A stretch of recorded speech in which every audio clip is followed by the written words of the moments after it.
Now we review Universal Basic Guys, Season 2, Episode 5. Well done! Alright, ladies and gentlemen, so once again,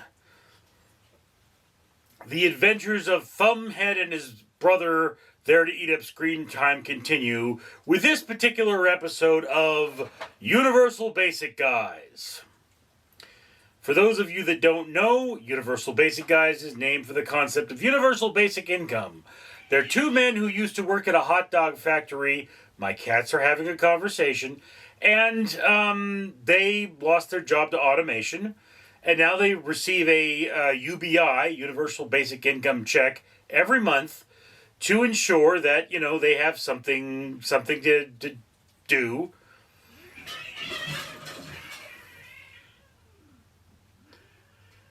Oh, they're probably mating at this point. Cats, I mean, am I right? Anyway, so yeah, what goes on with this particular episode is that Thumbhead has decided that paying less than $30 a month for water is too much. Which just for context, a meal at McDonald's for two people, for him and his wife, not including his son, would cost about the same as a month's worth of water for his home. Alright, so he's decided that's a scam, and he decided he's not going to pay for it. And of course, they shut the water off. Which, I mean, I'm going to be honest here, I forgot to pay my water bill after I was in the hospital. Kind of understandable. And, I mean, I woke up one day and my water wasn't on. You know? There was a notice on my door, you didn't pay your water bill. So I jumped online, I paid my water bill, and a couple hours later, my water was back on. We don't have manual meters out where I live anymore. Somebody doesn't show up to shut your water off. They just flip a switch online and it turns off or turns on.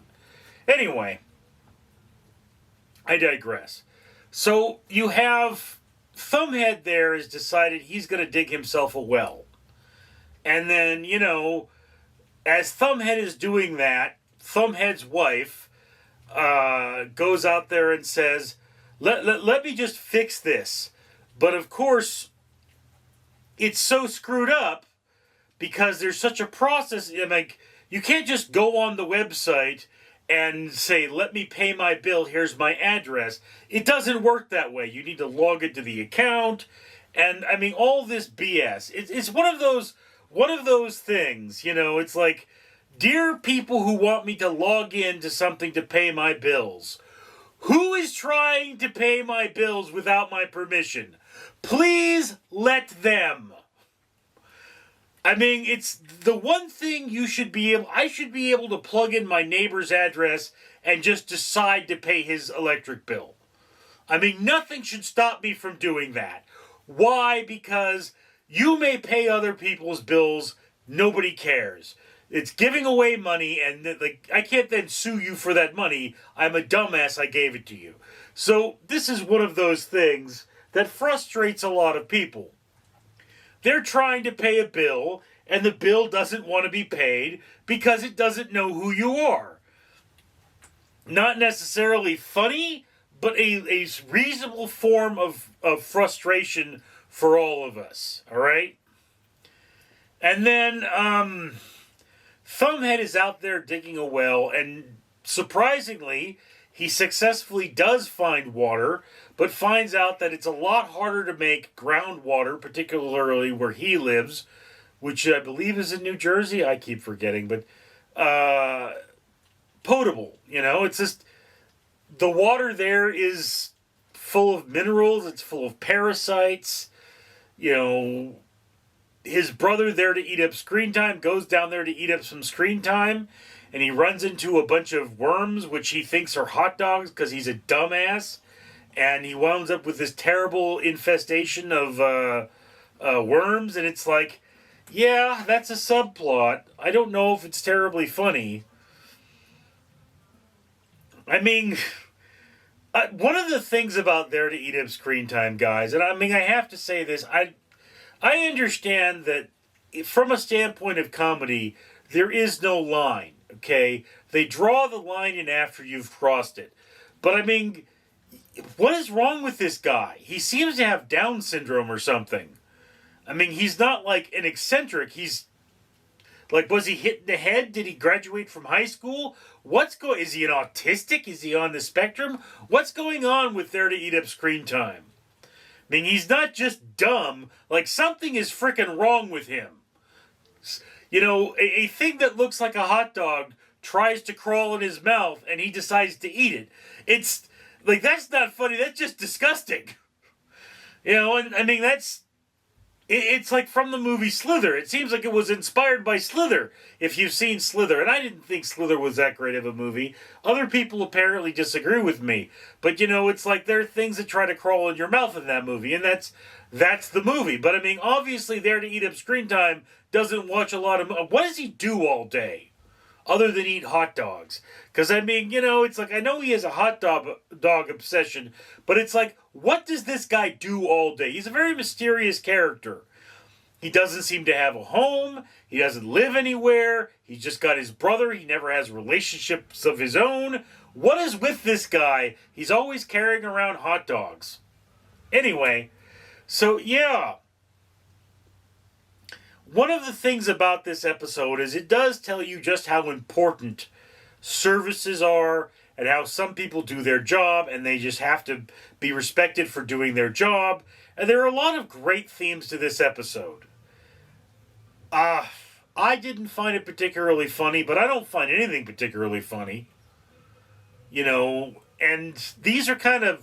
Some of the jokes are modern and new. Some of the jokes have been out there since time was time. You know, like the waiting in line thing. It's like, no, this is the line for those people who have an appointment. This is the line for people that don't have an appointment. You know? Oh dear. Yes. Okay. So yeah, all in all, this episode kind of just feels like it was filler. This feels like they were like, well, we're out of ideas. Let's do something. And... I mean, I have to be completely honest with you. At least it wasn't that predictable.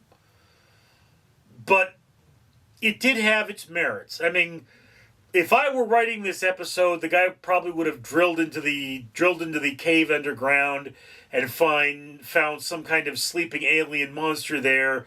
And then the weird guy who has all the mafia connections would wind up pulling out a rocket launcher to take it out. And there would be a lot of explosions, because I love explosions.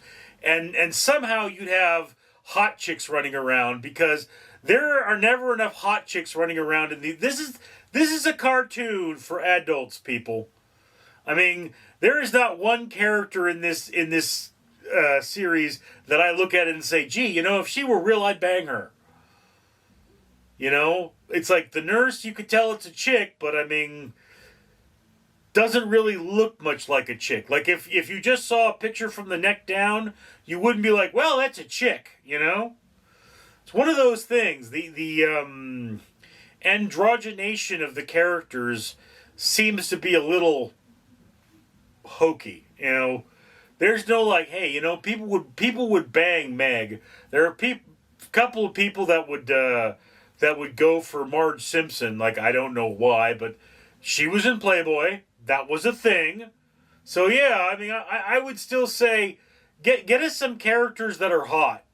Would kind of bring up the fan art for this film a little, or for this property a little. But yeah, you know, this isn't as bad as last season. So hey, Universal Basic guys, well done. Okay. Anyway, I'm Richard. Ladies, gentlemen, and human-type persons, I am Sergeant Duck, and I am tasking you with commenting on this video. You should also like and subscribe if you haven't already. Share this with your friends, and make a better, more disciplined world for you and for me. Dismissed!